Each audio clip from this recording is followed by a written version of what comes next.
મારે એવું જાણવું છે કે તમારા પ્રમાણે કયો વ્યક્તિ સર્વશ્રેષ્ઠ કે જેના સૌથી વધારે મિત્ર હોય એ કે જેના સૌથી વધારે દુશ્મન હોય એ? મિત્ર અને દુશ્મન એ એક સિક્કાની બે બાજુ છે. તમારા જેટલા સ્નેહી વધવાના એટલા જ તમારા વિરોધાભાસી વધવાના.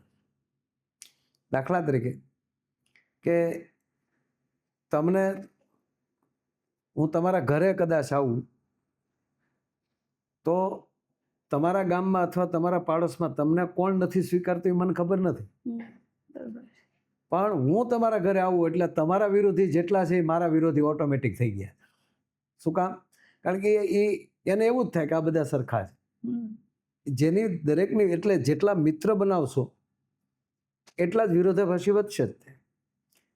એની કરતાં કોઈ મિત્ર જ નહીં અને કોઈ દુશ્મન નહીં. જે જેની રીતે વિચારતો હોય એને વિચારવા દેવાનું રહે, અને જે તમારે અરે લાગણીથી જોડાયેલો છે એ લાગણીથી જોડાયેલો રહેવાનો છે. આખી દુનિયામાં રામના પ્રેમી આખી દુનિયા ન હોય એમ આખી દુનિયામાં રાવણના વિરોધી ન હોય. જી. આખી દુનિયામાં બધાય કૃષ્ણના પ્રેમી ન હોય, અને એનો અર્થ એ નથી કે આખી દુનિયામાં કંસને કોઈ સ્વીકારતો ન હોય. વાસ્તવિકતા તો આ જ છે.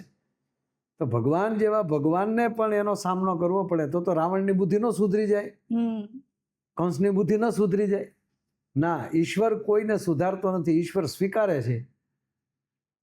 અને એ જે તમારી આપણી અંદર જ્યાં સુધી સ્વીકાર ભાવ ન આવે બીજાને ત્યાં સુધી એ વસ્તુ થઈ શકવાની નથી.